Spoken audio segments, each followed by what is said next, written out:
Welcome to the Where Do Gays Retire podcast, where we help you in the LGBTQ plus community find a safe and affordable retirement place. Join Mark Goldstein as he interviews others who live in gay-friendly places around the globe. Learn about the climate, cost of living, healthcare, crime and safety, and more. Now, here's your host, Mark Goldstein. Today, we have two special guests from Tavira, Portugal, Randall Wilcox and Richard Costabile. I'll tell you a little bit about each of them. Randy holds a degree in secondary education from Heidelberg University and an MLS degree from Kent State University. In his career as a professional law librarian, he worked in positions in academic, law firm, and corporate law libraries. Born and raised in Ohio, he moved to the East Coast with his now husband in 1997. Retired since January 2014, he served as vice president and president of the Community Beach Association on the Jersey Shore, where he and his husband lived until they left the U.S. for Portugal last August 30th. Oh, I remember the Jersey Shore days. Randy's husband, Richard, whom he met in Cleveland in 1992, is a retired professional stage manager whose career took him to numerous regional theaters and also to Broadway.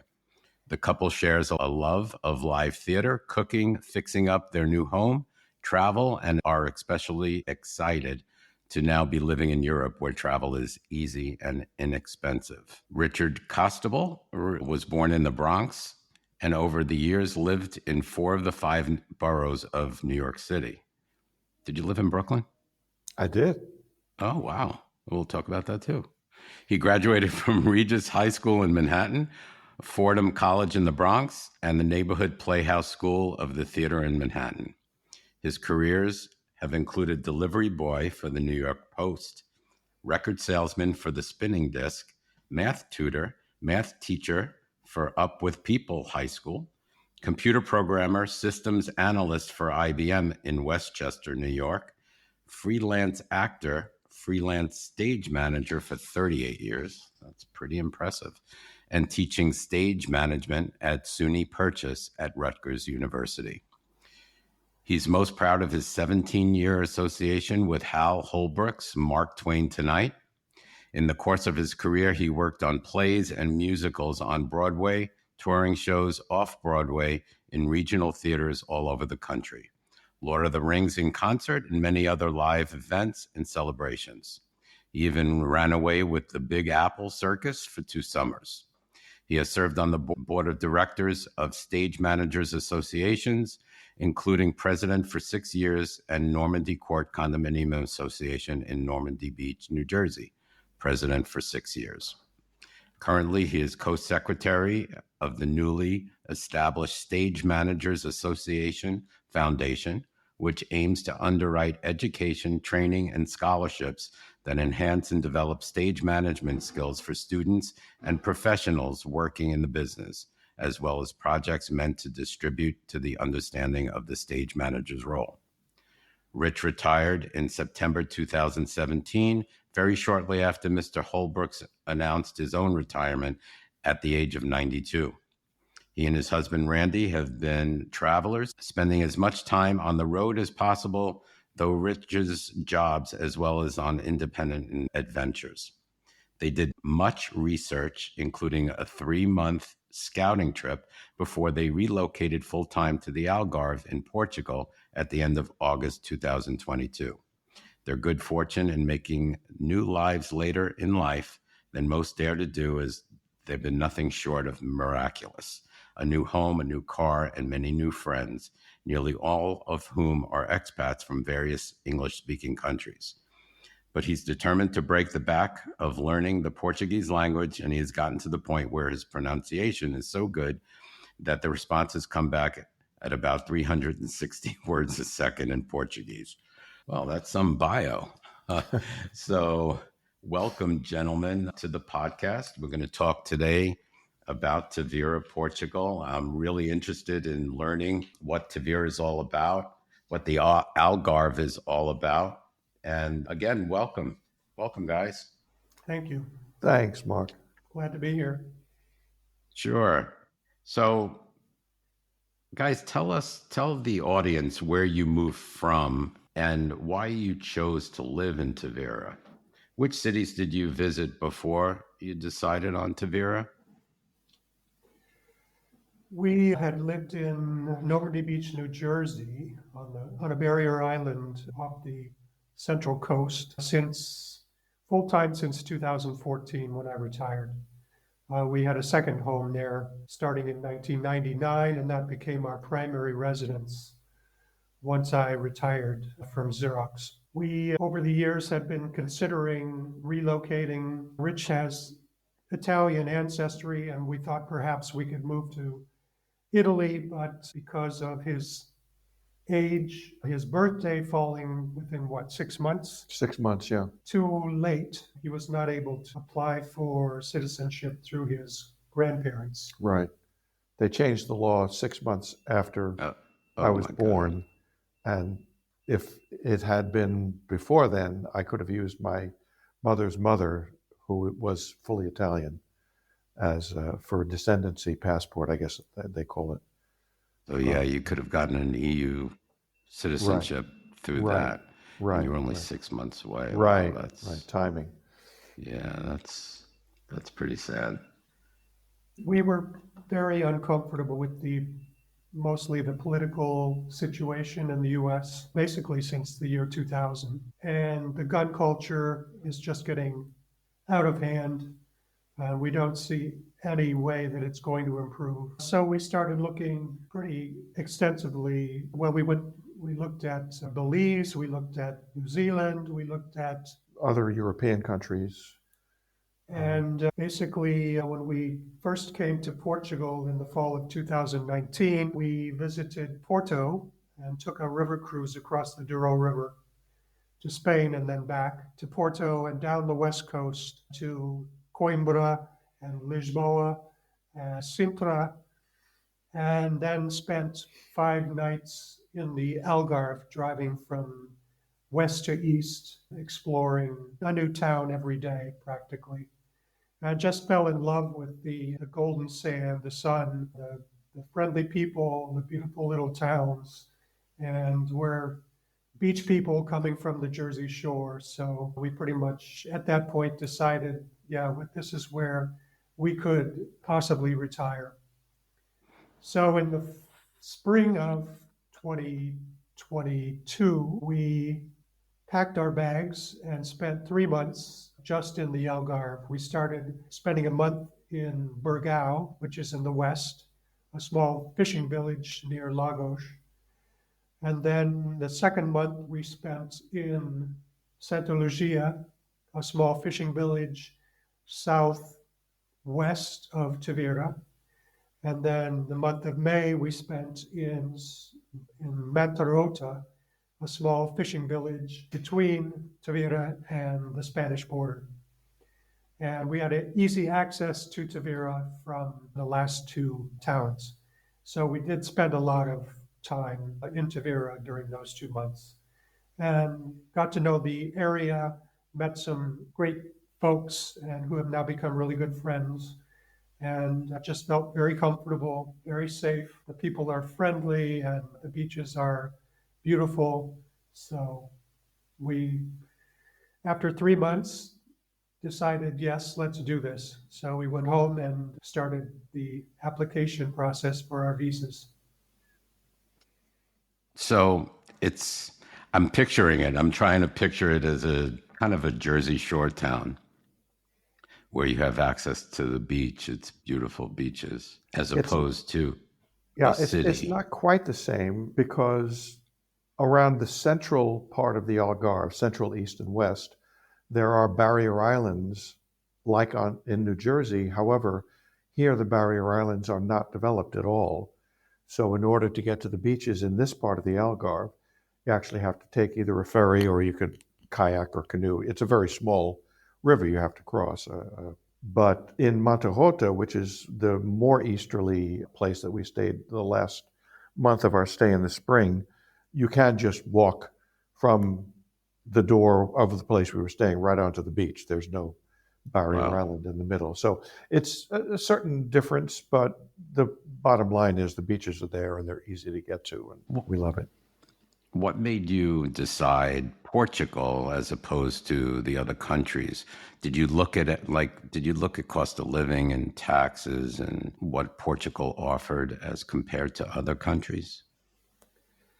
Yes, we did quite a bit of research. We had subscribed to International Living magazine, and they had many articles on Portugal over the years. We also were looking for somewhere not religious. For instance, we thought Italy was probably too religious. Portugal is very Catholic, but not many people go to church. And it's, live and let live society, basically. They approved same-sex marriage in 2010. That was an important criteria. Other things we looked at were the healthcare system, the tax situation, Cost of living, cost of living, climate. climate. Yep, we're going to go over all of that stuff too. So I'm trying to picture also geographically speaking, where is Tavira located and where within Tavira the beaches, or is there like a center of town? Is there a town that you can actually do shopping and get all your groceries and stuff like that?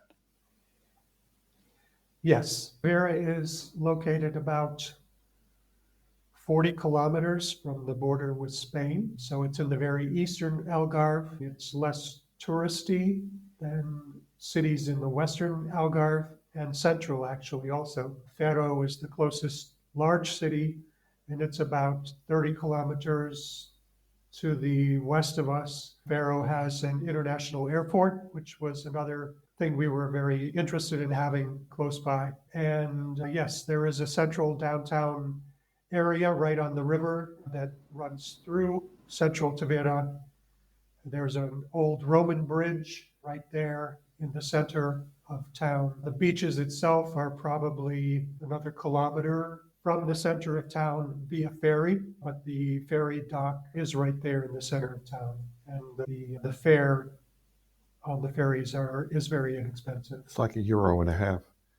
Yeah, it's a So- beautiful, beautiful, beautiful town, and that's one of the reasons why we decided on Tavira over others. It's got activities all year round promoted by the township, the city, the village, the community, and it's kept very clean. It's very walkable. We're about probably 1.5 kilometers from the center of town, which is, like a half-hour walk.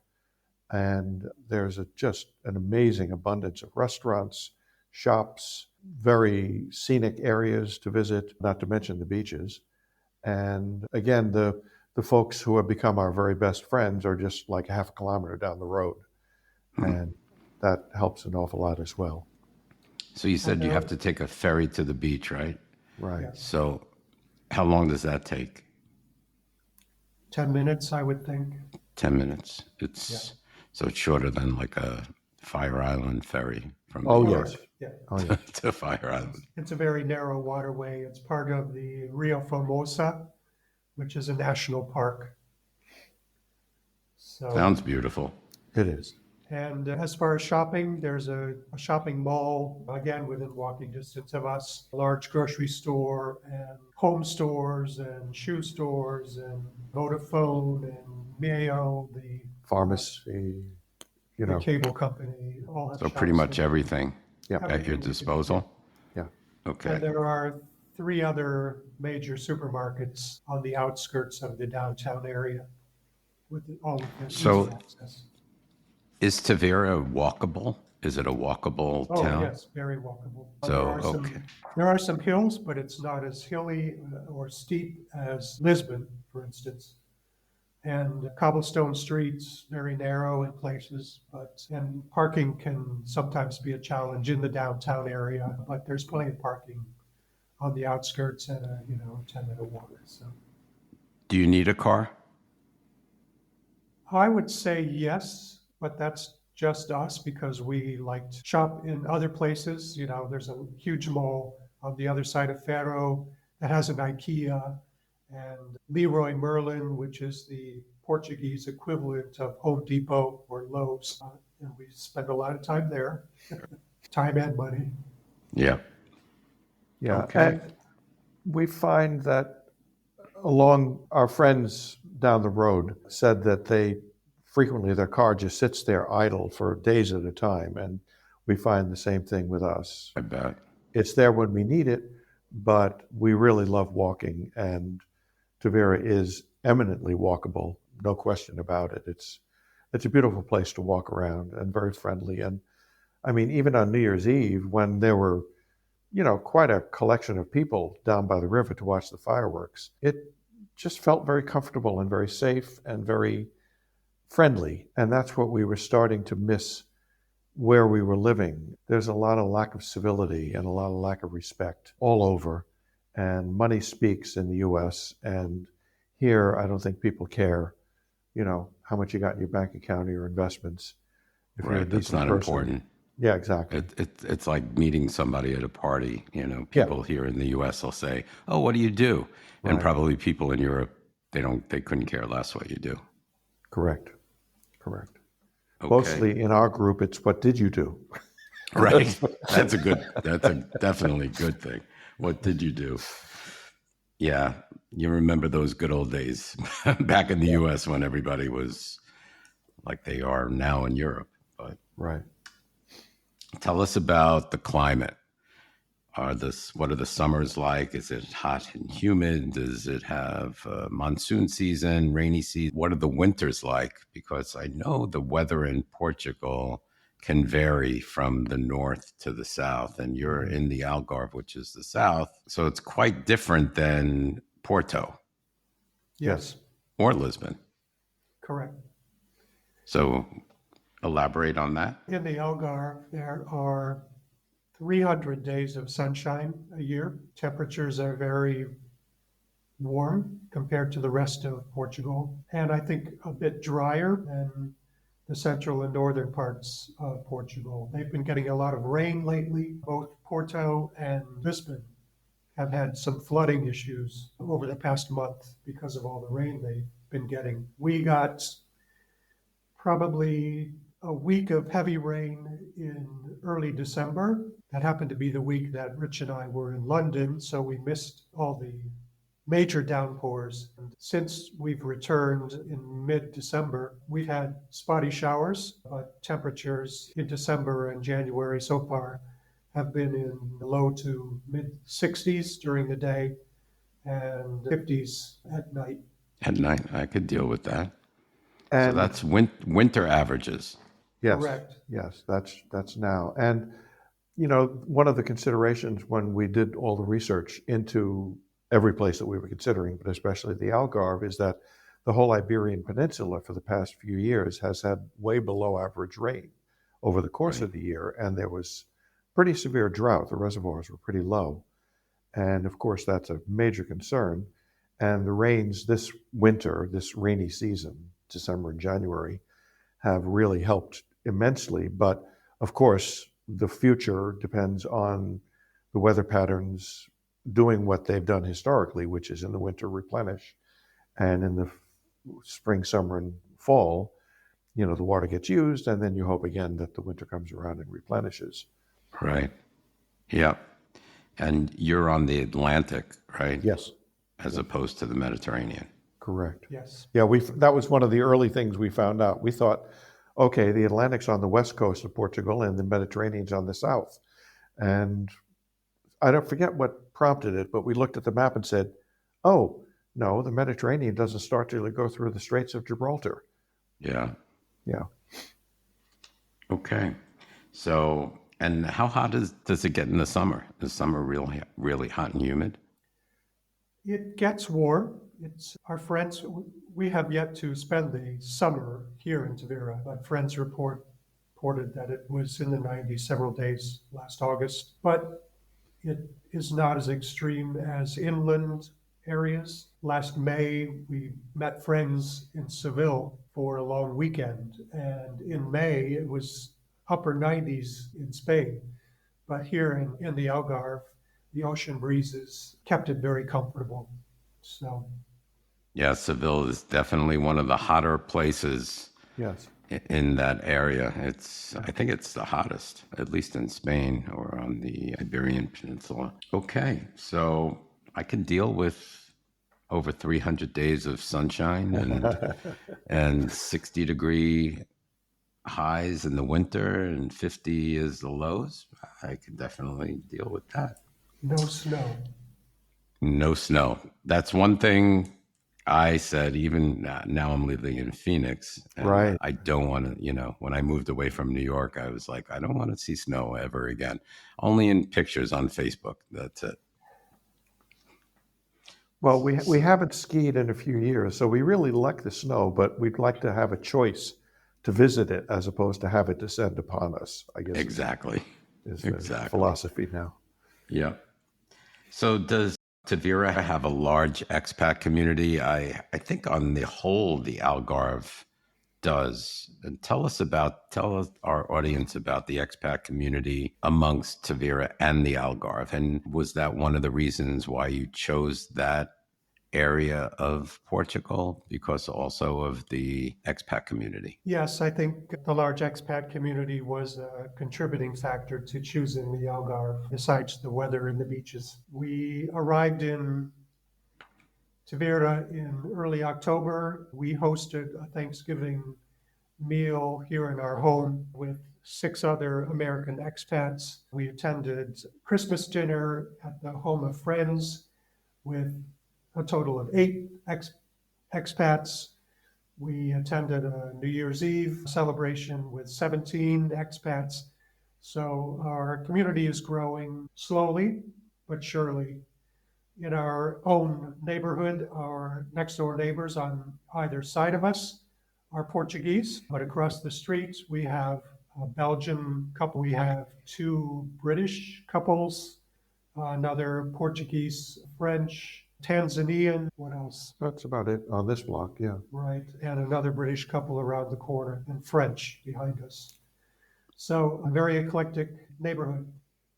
And the 17 of us at New Year's Eve were from a number of different countries, including Czechia, is that, yeah, Prague, Great Britain, US, of course, a few. Ireland? Ireland, right. And where were Sanjay and, anyway, it was a much wider expat community. And, this brings up one of the other major reasons for choosing Portugal is the visa application, the visa process, and the cost of getting here, basically, of moving and relocating, is much less expensive and much easier than many of the other places that we considered. For example, New Zealand is a wonderful, wonderful, wonderful place. Number one, it's really, really far away from everything. And number two, it's extraordinarily expensive to... It's tough to get in, too. Yes, to become a resident. A resident. I mean, there is an expensive version of a visa in Portugal called the Golden Visa, which can cost anywhere between 350 and 500,000 euros. And if you have that kind of money and you want the flexibility that a Golden Visa affords, that's easy to get as well, relatively speaking. We went the retirees visa, the D7 route, which is very inexpensive in the long run, and pretty easy. As long as you follow the dictates of what they require and present everything in an orderly fashion. It's just a matter of then waiting for everything to be approved. I think the Golden Visa in Portugal got so popular that they eliminated the most popular areas such as Porto, Lisbon, and the Algarve. Parts of the Algarve, I think, yes. Yeah. Parts? It's still parts are open? Yeah, the less populated? Exactly. They're trying to funnel people who are looking to live in the country to the less populated areas, including places away from the ocean in the Algarve. Because there's a bit of land north of the most populated, right along the ocean. Yep. It seems like Portugal is a country that wants you to come. Yes. Whereas other countries are like, we'll tax you and you'll pay. But Portugal is as far as I think they want people to come to their country. Yep. So They tell just- us I'm sorry. Sorry. They just, as of October 1st, implemented a new visa for digital nomads, the D8. It's another popular Right. one. Right. So do all of your friends speak English, including, do you have many Portuguese people that are friends also? Many, I would say, just to say hello to, we speak to our neighbors, and mostly the conversations end up being in English because we're just learning the language. But, we find if we greet our neighbors or greet a shop owner in Portuguese and then ask if they speak English, the response is usually a little, and then they proceed to have a Great conversation in great English conversation Yeah. in English. Yes. They speak Yeah. better English than some Americans. right. So,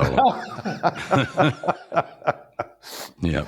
So, okay. So you don't find the language a barrier at this point? So do you find that most people do speak English in the Algarve? Yes. Okay. The one exception I would say is the telephone. We get calls from the post office because we have deliveries scheduled, and when we're speaking on the phone,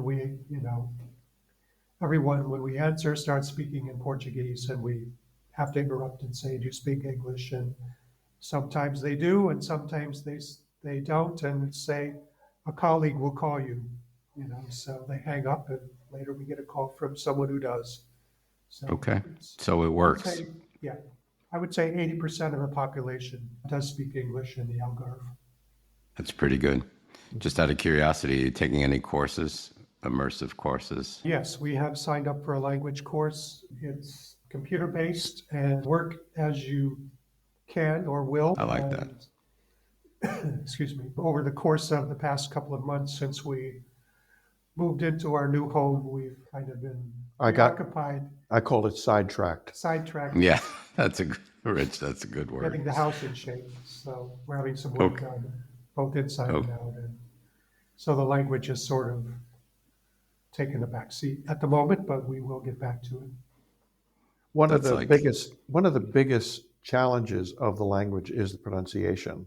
You probably know this. And Yeah.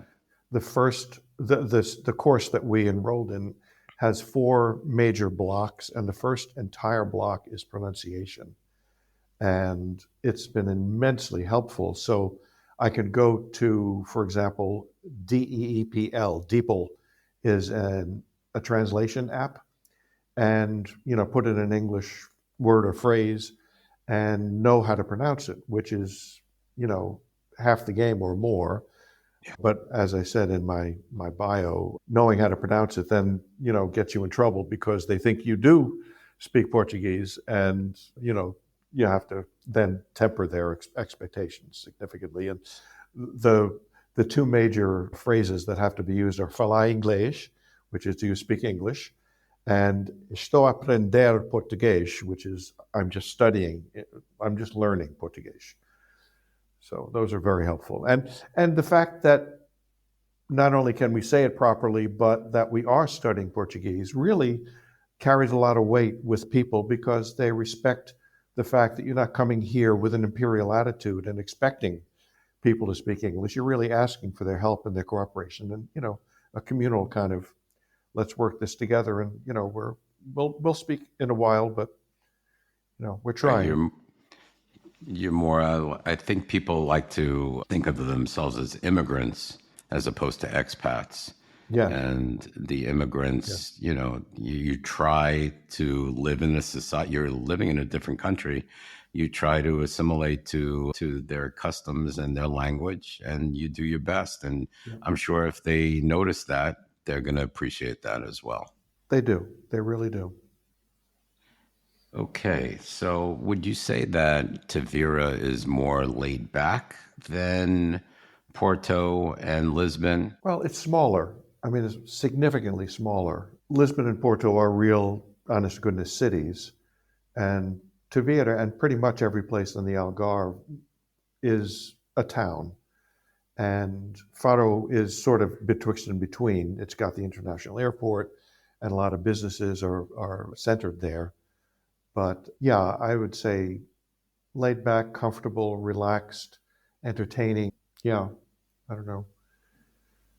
Definitely, that can be an issue with people coming from other countries, not used to having a 3-hour break in the middle of the afternoon. Right. Because, lunch is from 12 to 3.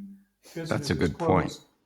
Business is closed for several hours, usually from 1 to 4 possibly, and then they open again in the evening.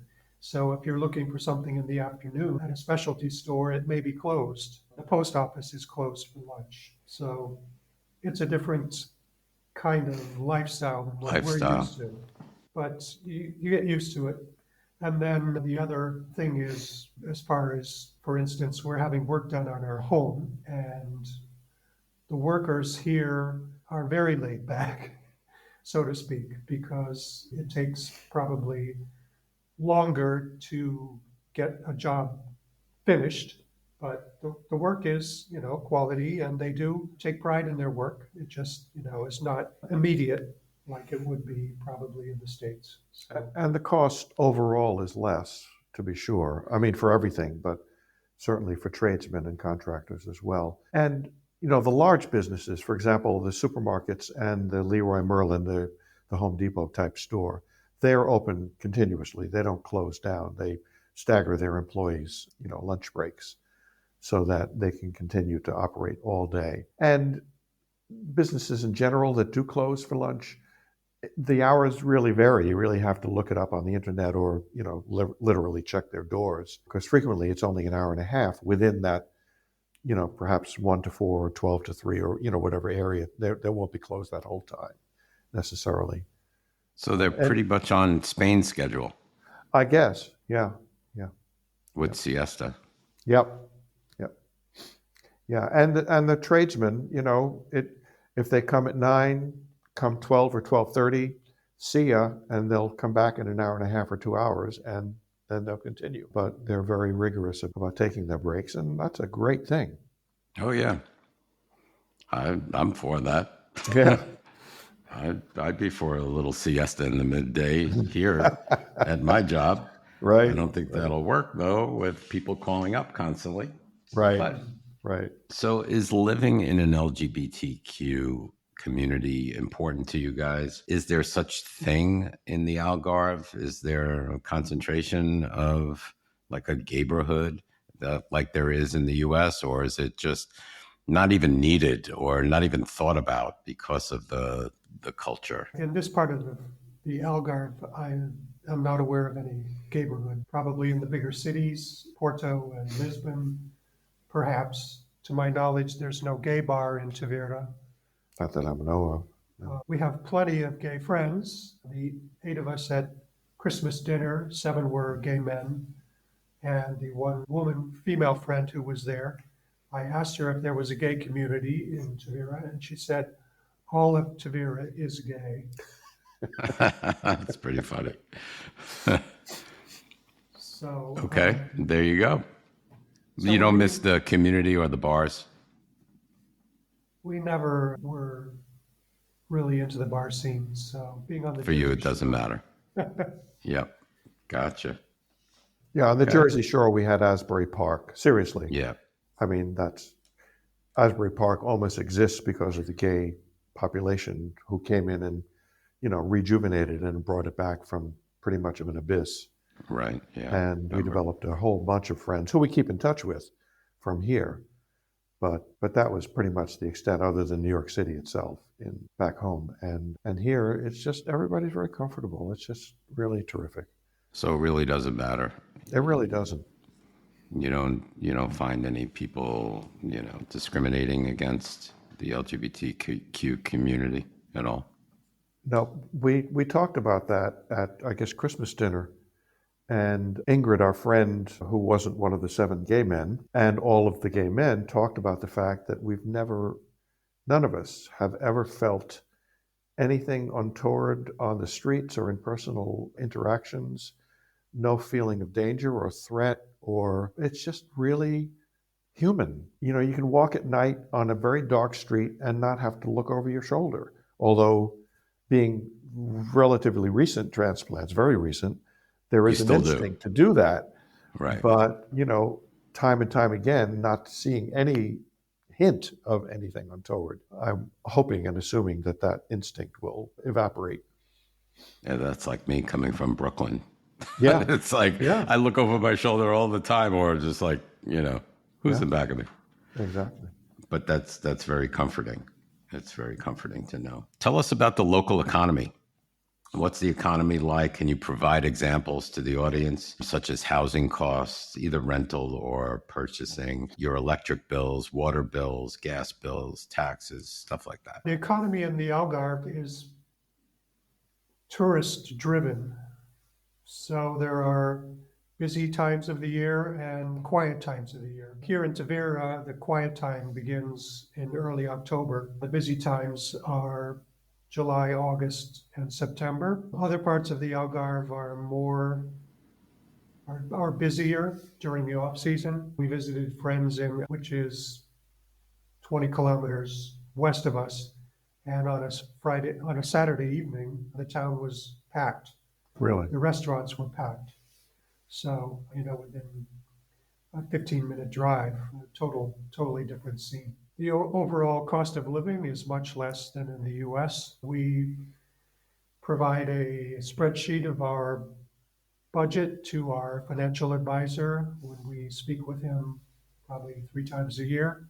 And the last time we compiled it, we felt that the cost of living here was probably 40% of what we were spending in the US. Housing and rents are 2 areas that are not cheap. Unfortunately, cheaper than the US, for sure.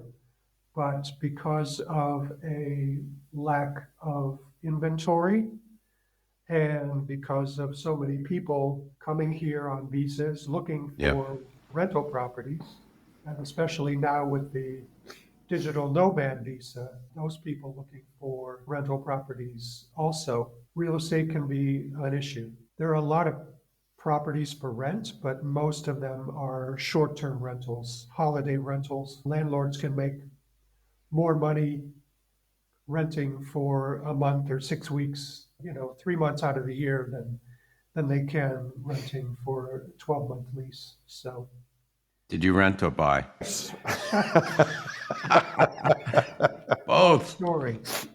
So when we applied for our visa, our D7 retiree visas, one of the requirements is a signed 12-month lease on a property. Or a deed. Or a deed to a property. Right. We signed a 3-year lease on a beautiful villa in Quartera, which is in the central Algarve near Villamora, a big resort area, golf courses galore. Basically because we couldn't find a property near Tavira in our price range. We rented for 3 months without even living in the property as our visa was being processed.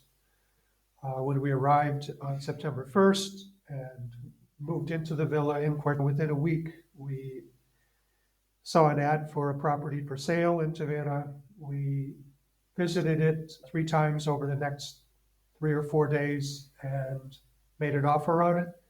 It was accepted, and within 3 weeks we had closed on a townhouse in Tavira. So we are. Did you get out of your lease? Out of your 3-year lease? Yes. We lost our deposit, which was 2 months, which we just considered a cost of investment. Yep. This was an offer we truly couldn't afford to lose. Couldn't refuse. Yeah. Couldn't refuse. Thank you. And the price had, the day we saw the ad, which came from one of the several realtors who, were sending us ads for properties for sale and rent, the price had just been reduced by about 20%, which was pretty significant. And when we came to see the place, we said, whoa. And, the rest is history. Going back to the rental, though, even that was pretty expensive in Quartera.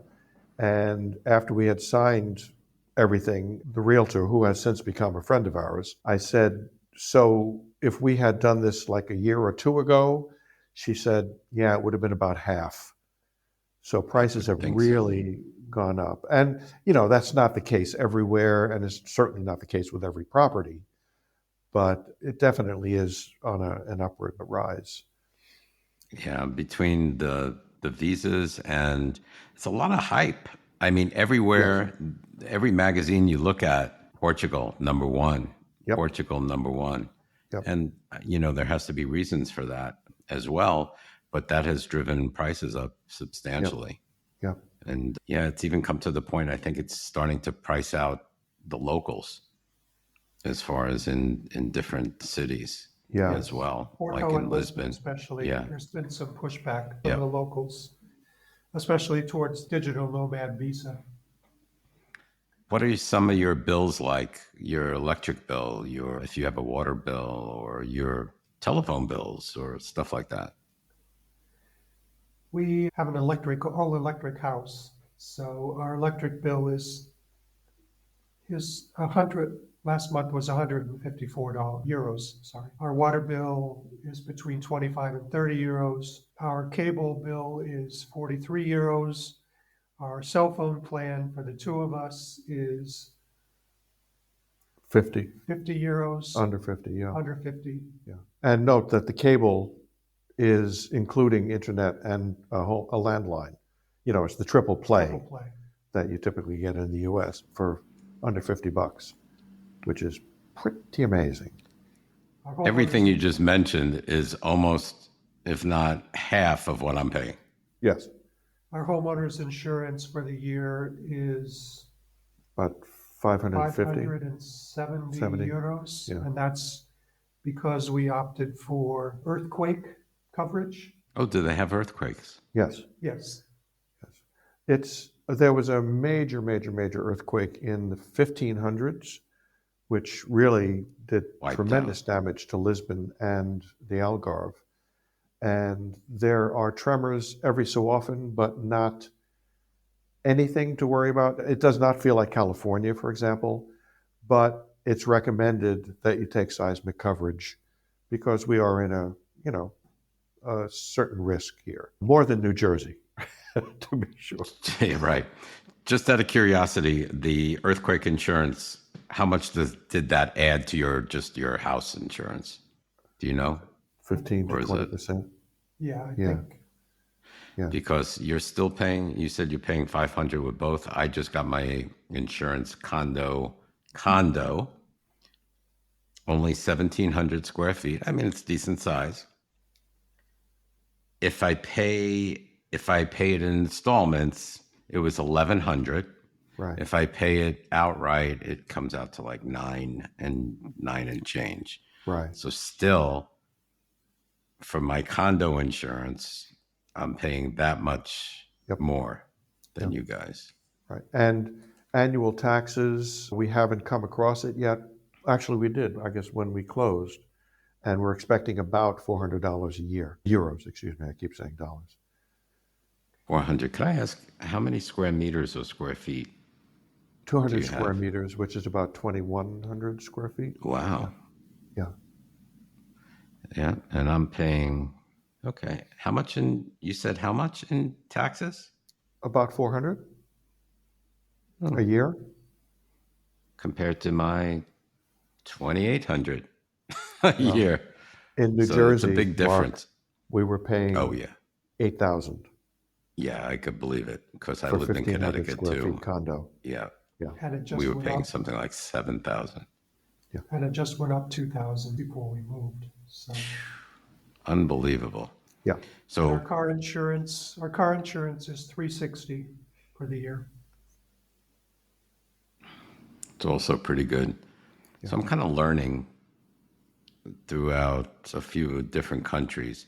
You might be paying, especially in Europe, you might be paying more in taxes because it's more socialized, and you will get into the healthcare and stuff like that. Yes. But you're paying into something that you're getting back, but the cost of living and everything else is a lot cheaper than in the US. So it kind of balances itself. There's an IVA tax, which is basically the tax on everything you purchase or services. Right. And there are three levels. The lowest is 6%, which is very rare. And I think what's 13%? And 23%, which is pretty much on almost everything. So 23% tax on purchases and services is pretty hefty. Yeah. But one of the good things is, for example, when we shopped for our car, the price that was quoted us included that tax. So it wasn't a surprise, which I think is exactly the opposite of anything happening in the States. Yeah. Where you'll say the car is 25,000. Oh, by the way, there's another 7,000 taxes and service charges. Right. Right. So, at least we knew right up front that's what it costs. And we didn't realize that at the time until it was broken down on the invoice. And they said, oh, well, that's great. That's the price we're paying. And one of the great things, I think it's in Portugal, or is it European, there's the non-habitual residence exemption, NHR, which when you qualify for it, once you become a resident, which we hope to be in mid to late March, you have an exemption for 10 years from, I think it's the annual taxes. Am I correct? Mm-hmm. Yeah, Randy's the expert. I'm just referring to him. But so, that also is a huge, bonus Oh, yeah. for expats arriving, or immigrants, And- as you want to call them. Yeah. See, that's one of the pieces that is enticing to move to a place like Portugal, because I don't think other countries have that, like such as Spain. So Right. you'd be paying a lot more in those countries than you are in Portugal. Right. Interestingly, the real estate emails we get, some of them include nearby Spain. Ayamonte and Huelva are right over the border, the river separating the two countries. And real estate is significantly lower in those areas. I mean, really significantly. It's the taxes. No, the real estate cost itself. Okay. Yeah, the price of the properties. They're always like Interesting. 100 to 150,000 less than what we see quoted for the Algarve properties that are listed. Interesting. Yeah, it is. Interesting. It is. So, okay. It's a great example of cost of living, so substantially cheaper. What about the arts and culture scene? Does Tavira or the Algarve have such a thing? And I know you're you're both arts and culture people. So tell us about that. Do you miss that? I know you're not going to find a Broadway, but tell us a little bit about that. That's the one area that we're still trying to research and delve into more. There's a lot of entertainment in Tavira particularly, but all over the Algarve in the form of concerts. We went to 2 concerts of the Jazz Orchestra of the Algarve, which is a pretty sharp outfit. And they were seasonal, Christmas themed, but a lot of music that was not Christmas music, Ella Fitzgerald and Duke Ellington and, that ilk, with an orchestra that was 4 trumpets, 4 trombones, 5 saxes, drums, piano, and bass, upright bass, and a vocalist. And it was held in a performing arts facility that held about 300 people, I'd say, and it was pretty full. And it was a beautiful modern facility, and we're told that pretty much every town in the Algarve has something similar. In Tavira, there's the old market, the old mercado, that is sort of semi-outdoor almost. I mean, it's very airy and light. And they have a stage set up there pretty constantly, and they have acts brought in there.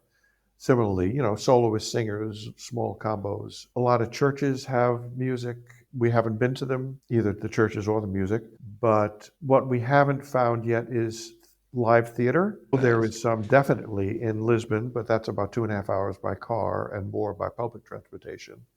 And I'm sure there's some in Porto, and we're not sure of that, how much is in English. And at the moment, that's important for us. Do you miss it? And yeah, go ahead.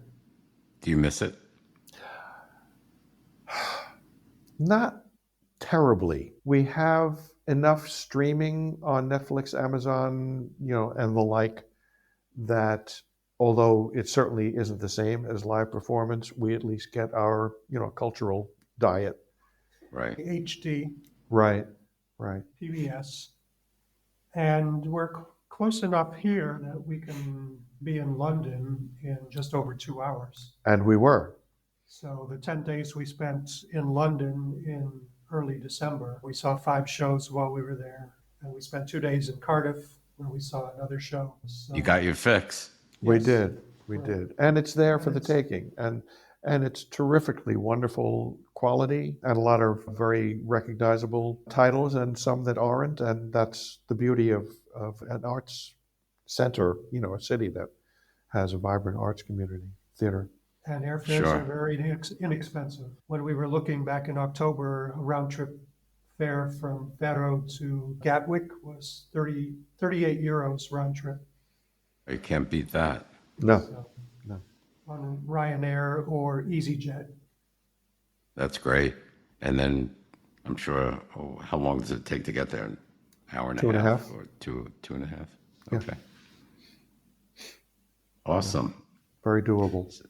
How about food? I love food. Are you guys do too. foodies, or does the Algarve or Tavira have excellent restaurants? What type of restaurants? Are they just Portuguese, or are they international? Can you get pretty much anything? You name it, we can find it. Seriously. Even Mexican? Even Mexican. Absolutely Wow. Mexican. Oh, yeah. Yeah, one of our friends down the road, who I referred to several times, they've introduced us to, I'd say, about a dozen places, from sushi to Indian to Portuguese to French. It's a very international restaurant scene, totally international restaurant scene. And the Portuguese food, of course, is centered on fish, but definitely, goes into the beef and the pork and the chicken, lots and lots of chicken, like every place. And pastas, Italian places, pizza. We found a couple of places that are okay. I'm Italian. I'm a little demanding, but they'll do for now. You have that Bronx, Brooklyn. Right. I think we're going to an Irish bar for dinner. Okay, so Right. there's certainly, Right. it sounds like there's no lack of No, cuisine. not So in the that's- least. Oh, Not in the least. that's a very And- good thing. One of the additions to our diet is octopus. And Love octopus. well, good. My experience was, and I keep forgetting what it is, calamari in the U.S. Yeah. And, it was definitely hit or miss, because if the chef really didn't know what he was doing, you end up, with a rubber band in your mouth. Yes. But we've had several meals involving octopus, and it's just succulent and tasty and tender and just the best. And, this is where it is. And it's very exciting to have, an expansion of your experience with cuisine and with specific foods like that. And Al- mostly although- inexpensive. We were in Villarreal de Santo Antonio last Saturday evening. We went out to dinner at a local Portuguese restaurant. Rich had a whole sea bass, and I had a rib dinner with a salad, vegetables, bread, cheese, olives. He had a beer, I had a large glass of wine, and the total bill was 33 euros. Oh, my Lord. Now, 33 that came with one thing. I had to work very hard at the fish, because they don't debone the fish. So Okay. that's a skill that we now have developed. So And they that's don't do awesome. filet? You can buy frozen fillets at the store, and probably if you ask the fishmonger nicely at one of the supermarkets, they'll probably fillet it. They'll certainly cut the head and tail off, which was not the case with my meal the other night. It was served with head and with tail, but Staring sliced at in the middle and flapped open. But But $30 compared to 2 people is definitely over $100 here in the U.S. probably. So yeah, with wine and beer and dessert and all that stuff. Yeah, absolutely. Yeah, and so friendly and so, nice atmosphere. And a simple place. I mean, this was like, just one of 6 or 7 on this strand right opposite the marina. Do they do the menu del dia, the menu of the day? Yes. And it's something like, I don't know, it's 8 to 12 euro, and you get like a 3-course meal. you get like an early bird special. yeah, yeah. Um, It's like I think it's lunchtime actually. yes, yes, Do they have that as well? Because they have that in Spain too. yeah. Some places, Some some places. places, but basically, like most places, you go to lunch and you can get pretty much what's available for dinner at less cost, and the portion might be a little bit smaller, but frequently not. Do they do paella in Portugal? Well, it's a Have you Spanish seen any? dish, but yes, it's Right. available in different places. Okay. Yeah. I was just kind of curious about that, if that's available in Portugal. Okay, so the food scene seems excellent. Tell us about the wine. How good is the wine? How inexpensive is the wine? The wine is very good for the most part. We especially like the reds from the Douro region in the north. And I found a shipper that ships by the case. And I've ordered 2 cases since we arrived in October, and they've both been under 50 euros a case. So Wow, that And goes to show you it's I so think there was one inexpensive. bottle in all of those that we said, not so much. But that's pretty good. And that's reds and whites, mostly reds.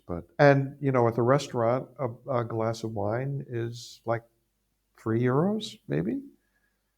House wine. And the house wine is usually very good. I mean, we're It's not pretty good connoisseurs. because it's grown. Yeah, It's grown in Porto or in Portugal. So yeah. And we were gifted with a couple of really nice bottles of port by a couple of friends, and we enjoy that here every so often. yeah. and Yeah, the beer is good, Sakurash and Superbach. And well, you sometimes drink vodka or gin drinks, right. and So bottles of wine can be purchased for, 1 or 2 euros even at the grocery store. So Wow. How about hard liquor like vodka or gin? it's also Is it available at the grocery store. inexpensive? 15 to 20 euros for Okay. a bottle. Okay. I can deal with that as well. So tell us about, is there any public transportation in the Algarve? If you wanted to take a bus, is there a bus? Is there a train? I know there is an international airport in Faro, but tell us about that. I guess most people do need cars to get around. And you talked about the walkability, so there is walkability. But is there traffic at all? Not having been here in the summer, we can't speak to the traffic in the summertime. During the fall and winter, so far, there has been very light traffic. There are 2 major roads through the Algarve. One is a toll road, and it is 4-lane divided and very little traveled, mostly because the locals refuse to pay tolls. So you can get on the toll road and do 130 or 140 kilometers an hour and just zip along. There's no The speed local limit? speed limit's 120. speed limit is 120. The other local highway is the 125, and it runs Is that miles per east-west. hour or kilometers? Oh, that's kilometers. Oh, yeah. And what does that equal Yeah, to? it's about 62, Okay. 70. 120 is about 70. Yeah. Okay. The other local highway is the 125 that runs from the east to the west in both directions. And it is heavily traveled by the locals, but never backed up that we've experienced. The only backup is following a horse or donkey-drawn cart, which happens. Lots of roundabouts. So be aware that the local roads are filled with roundabouts, but very few traffic lights. So no stop and go. So yeah, traffic moves. There is bus service from most of the towns in the Algarve to Lisbon via Faro. I think the buses go to Faro, and then from Faro you can get an express bus to Lisbon or north. There's a local train that runs from the Spanish border across the Algarve. It stops in Tavira, and it also has a connection in Faro up to Lisbon on a high-speed, faster train. And then in Lisbon, you can catch a high-speed train to the rest of Europe. So Excellent. there's also a local bus that just does the Tavira area. And senior citizen rates are crazy, ridiculously low. Oh, give us an example for a bus, or do you know? I can't because we haven't used it, but Okay. our friends who have tell us it's just like, €1 or $2, Wow. and you're there. Speaking of driving, how did you get a driver's license? What did they make you go through to get one? We still have our U.S. licenses. We have not received our resident cards yet. Our appointments with immigration are scheduled for the middle of March, even though our visas were issued in mid-August. The immigration service is fairly backed up because of Ukrainians from the war, and so many people applying for visas, long-term visas. And COVID. Sure. COVID. Yeah. So once we have our resident cards in March, we can apply for or turn in our U.S. licenses for a Portuguese license. And basically all it requires is a physical, am I correct? And paperwork. And paperwork, right. We have to have. There's an application. Right. When we left the States, we had to have a copy of our driver's record from New Jersey, notarized and apostilled. Yeah. And then have that sent to the consulate in Newark, which is where we applied, and they approved it there. So we have all that paperwork. Once we have a resident card and the application form, it'll be uploaded to it's called the IMT, is the DMV of Portugal. Equivalent. And once the paperwork is uploaded, we should be granted a license within a few weeks. So no driving test? No. No. As long as our license is valid, our current Just for license that is alone, it's probably worth Right. to go to Portugal. Right. Because other countries make you go through their driving test in their language. So Right. that's a big difference. If you wait until your license is expired, it becomes more complicated. But as long as your Then you license might is have valid, wow. you're in good shape. And That's they a big changed plus. And they changed the regulations last year. So if you're under 60, you don't have to exchange your license for a Portuguese license. You can use your current license until it expires. Right. I must admit, I don't fall into that category anymore. None of us tell do. anybody. Right. Don't tell Right. anybody. Right. Okay, so no traffic. Oh, here's another thing. So you mentioned it gets less populated in the winter months, in the fall and the winter. Do places close down also? Yes. They do? Okay. Yes. Restaurants too? Yes. Yes, some of the restaurants close for several weeks. Interestingly, some of the restaurants in town open during the winter season because during the summer they have facilities on the beaches or close to the shore. So in the off season, those facilities close and the ones in town open. So, but yes, the restaurants do close down. A lot of them do close down, but a lot of them are open year round. There's not a paucity of choices even in the off season. I mean, mostly we have to have reservations. Yeah. Just to make sure. We tend to eat earlier than the Portuguese, which, like the Spanish, they tend to eat 7:30, 8 o'clock. We tend to eat at 5:30, 6:30. Yeah. You're like and me. It's a lot easier to find, tables for the places that are open. But Yeah. They would call it an early bird special. they would. I'll have to look that up. It kind of is now reminding me sort of like a Provincetown, Massachusetts type. Not the gay factor at all, but just being on the water, kind of wintry, kind of closes. A lot of places close up, very community oriented and open. It kind of brings that thought to mind. Very much like our Jersey Shore existence as well, because we were on a barrier island and we did not envy anybody who owned a business of any kind, restaurant or otherwise, who basically had to close once Labor Day came around. And if they were really brave, they would last through the end of September.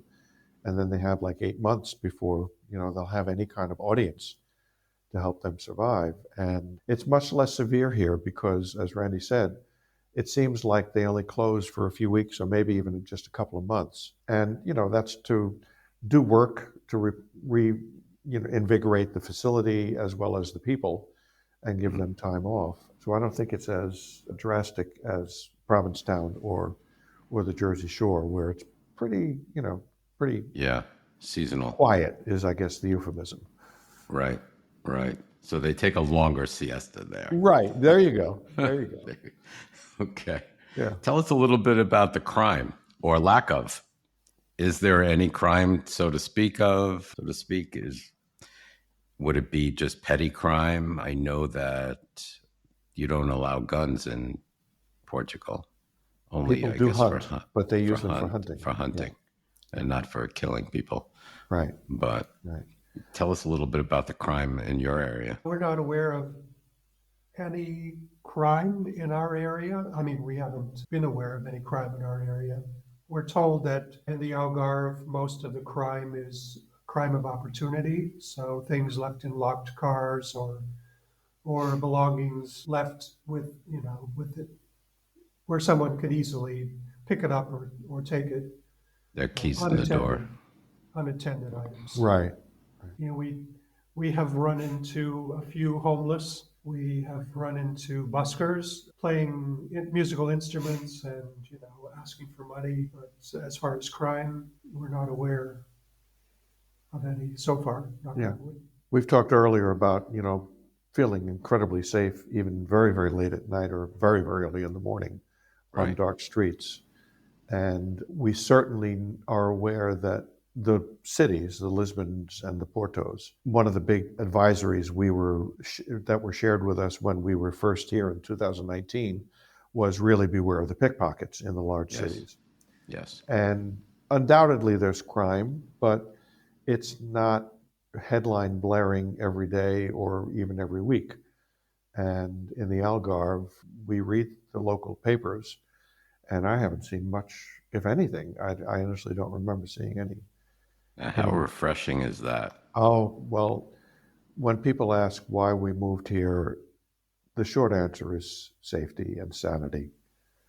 And it certainly lived up to that. And we couldn't be happier.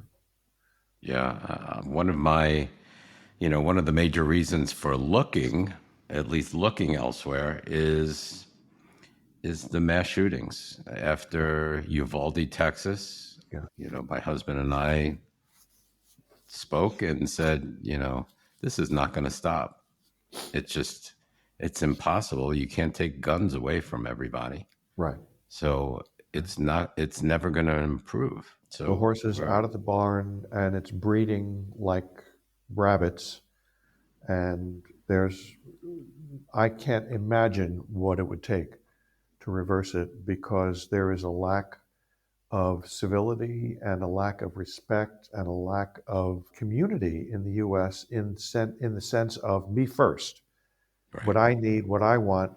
And that was really infecting even our local 600 community, population. Money speaks, and I'll do what I damn please. And here it's pretty much the opposite. We live in a home that if you were on the street, you would assume it's all condominiums, but it's not. We own our individual home and there's no HOA. People could conceivably do anything they want to the exterior of their building, not to mention the interior.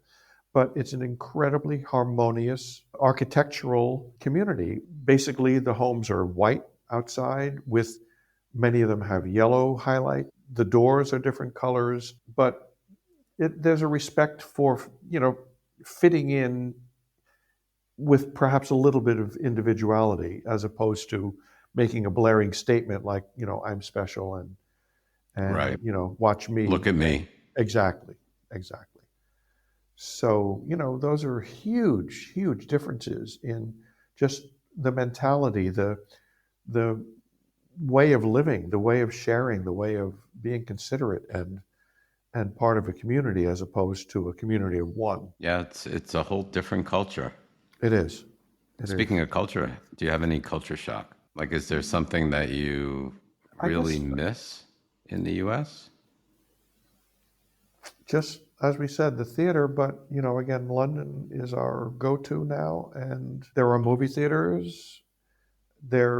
One of the big things in Portugal, which is different from Spain. In Portugal, when you go to a movie, if it's in English, they will play the English track as the original and subtitle it. I like in that. Spain, they dub it.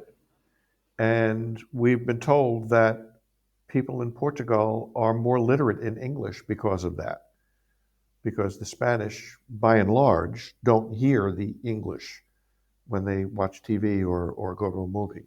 Right. And it's helpful to us to see the subtitles in Portuguese while the English track is running. I like that. Yeah, I do. Very much, very much. It's really smart. There are some upheavals in the government at the moment. There are some scandals. There's some embezzling. There's people quitting, and there's bureaucracy that can drive a sane person insane. But part of it is that we're retired, and one of my catchphrases, if you will, is I'm retired. I have all the time in the world.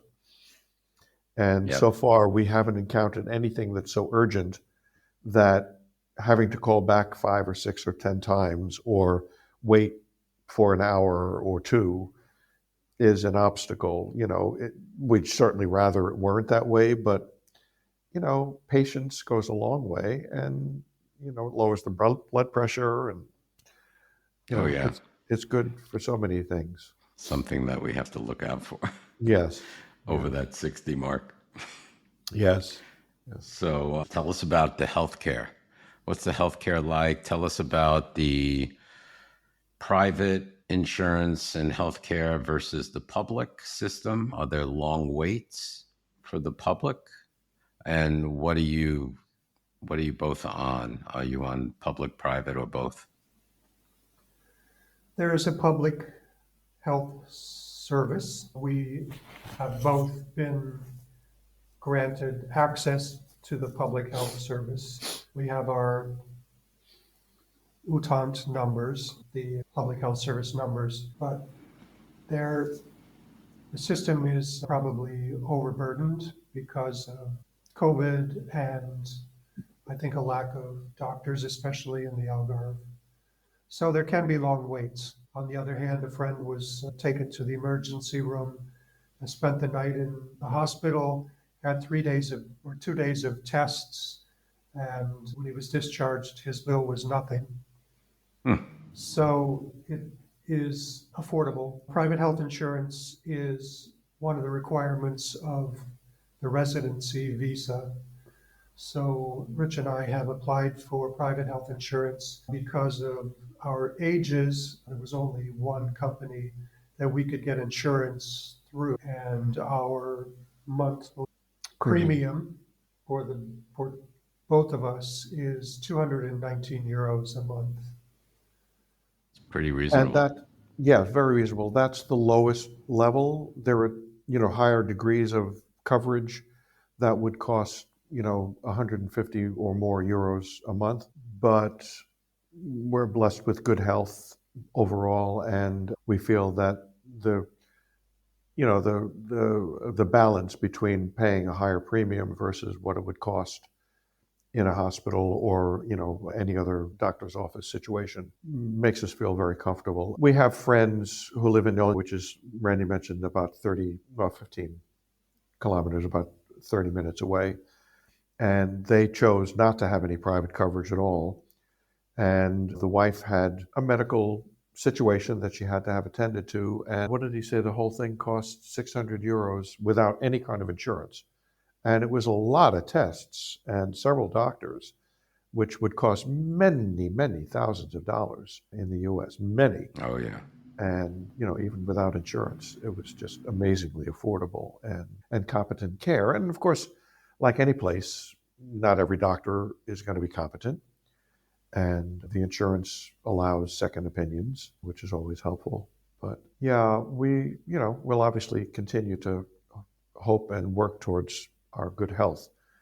But it was a major, major factor in deciding on Portugal in terms of moving here, that the healthcare is affordable and it's very good. Very good So price. having private insurance, does that enable you to see doctors faster than on the public system?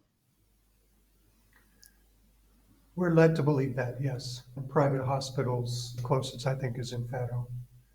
Okay. So, And also, the prevailing word is that more access to doctors who speak English enough that you can, really feel comfortable that you're understanding and that they're understanding you. That's really important too. It is, and not necessarily the case with the public health insurance, but again, with the people who we encountered who have had public health care, they've been able to communicate with their doctors and nurses very well.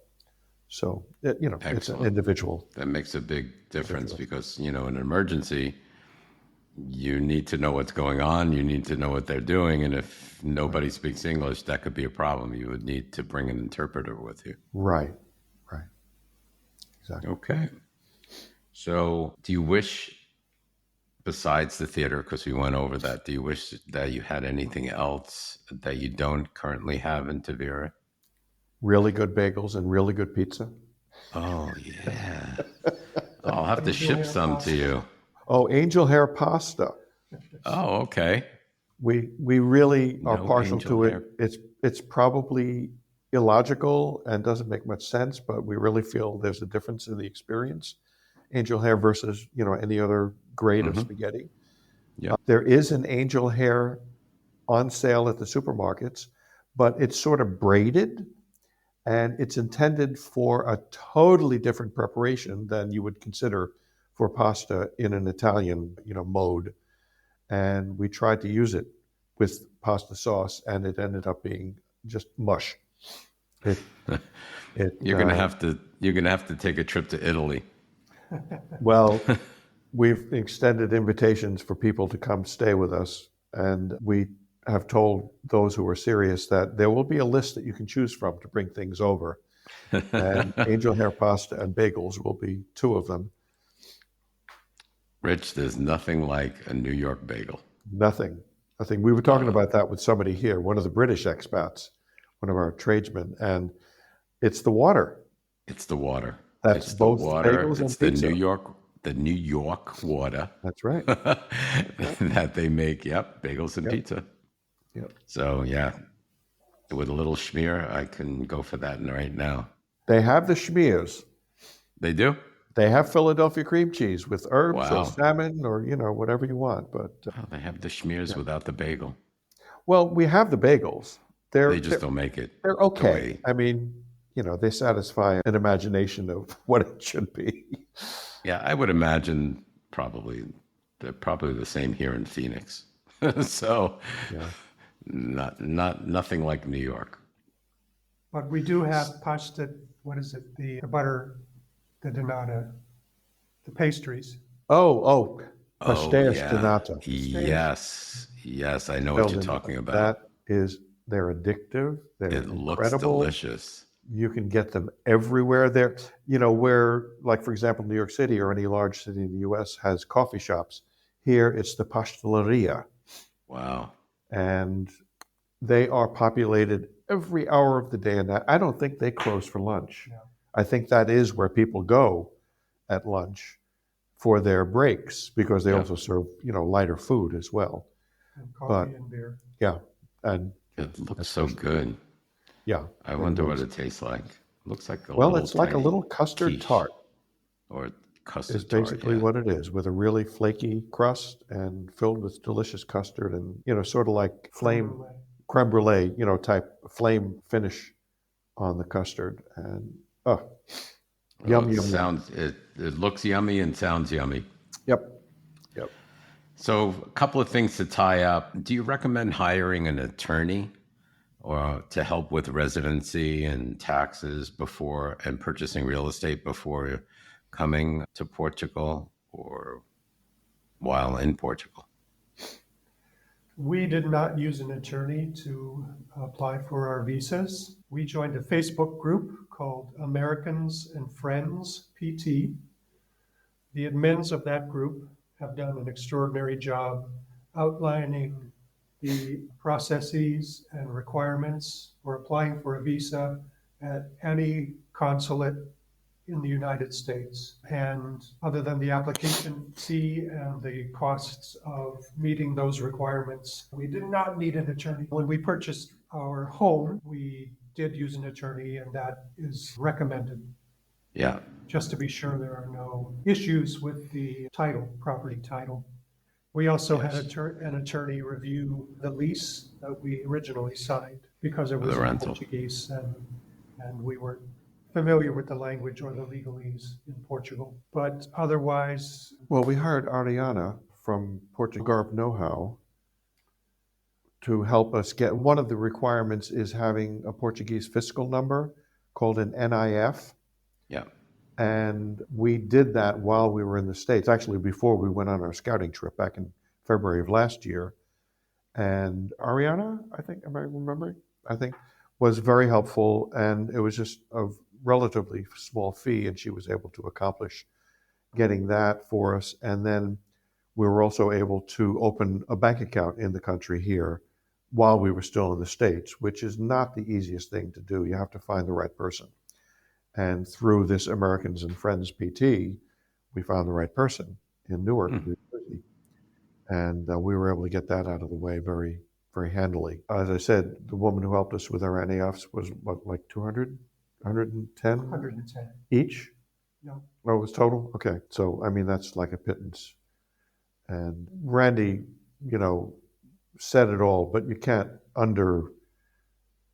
appreciate the Americans and Friends PT. They have a host of files that you can access from their Facebook page that are so detailed and so accurate and kept up to date about just about everything you can think of about moving to Portugal. The D7 visa, of course, is a big one. How to bring a dog, driver's licenses, buying property, renting property, name the topic, and they probably have a most incredible file that if you read it and heed their advice and their methodology, you will be in great shape, and you can do almost all of it yourself. Yeah, I'm on that group. Yeah, Yeah. so So you know what I'm taken talking a, about. Yeah, Yeah. I've taken a look at that group as well. Heidi and Susan are just incredible. And, the discussions, all the postings are, you have to, it's caveat emptor to be sure, because everybody's talking from their personal experience, and some people are talking through their hats. Right. But, there's a lot of useful information in them as long as you then vet it, with other sources. Right, you have to fact But check. the files are vetted to within an inch of their lives, and they're just, you understand. That's great. Yeah, absolutely. It's definitely helpful. So, in wrapping up, what would you say to our audience if they're thinking about relocating to Tavira? Do it. There's a major subset of people who would like to consider it, who are hampered, and I'm using that word not pejoratively, but I mean, just literally, by having major family obligations at home, kids, elderly parents, some kind of thing that really makes it difficult for them to just pick up and leave. And, people who would say to us, oh God, if I could, I would. And that was a frequent response when we told people we're just going. Just do it like Nike. Just do it. Yeah. But, we can't dictate people's personal circumstances. And, it's a major Decision. new chapter in our lives. We keep in touch with friends back home. And to be perfectly honest, a vast majority of them we just kept in touch with by phone or video or, email when we were there. So, the difference is 5 hours, time zones. There are certainly a not insignificant number of people who we really do miss seeing and hugging, but they have an open invitation to come visit us. We would love to see them here and, say hi and make up on those hugs and all. Oh yeah, what's not to like about visiting Portugal or Europe too? So Exactly. I expect that you're going to have quite a few visitors We over have- the next We have few one years. who actually has her reservations, literally in terms of her itinerary, and we have several others who we know are going to follow through. All the rest, we'll keep encouraging them, but they've got to make the move. Their own decision. Yeah. Well, excellent. And thank you, gentlemen, for your time. This was great. I learned about the Algarve and Tavira. It's a place that I'm really interested in. So thank you for joining the podcast and giving your time to us. Thank you very much. Thank you for having us. And if you make it to Tavira, you've got a place to stay. Thank you. I appreciate that. You're a great. We'll take you up on that. Please do. Please Please do. We have plenty of room. And you're a great interviewer. It's so relaxed, and it feels just really wonderful to be in your hands. Thank you. I appreciate that very much. Thank you. And yeah, you're a great guest too. So yeah, until next time, we'll see you soon. Great. Take care. Até a próxima. Até a próxima. See, till next time. Till next time. See. All righty. Bye-bye. Bye. Thank you for listening to the Where Do Gays Retire podcast. If you enjoyed today's episode, please subscribe to our podcast and consider making a donation by clicking the coffee cup on any page at www.wheredogaysretire.com. Each cup of coffee that you buy costs $5 and goes towards helping us continue the podcast. Thank you for your continued support.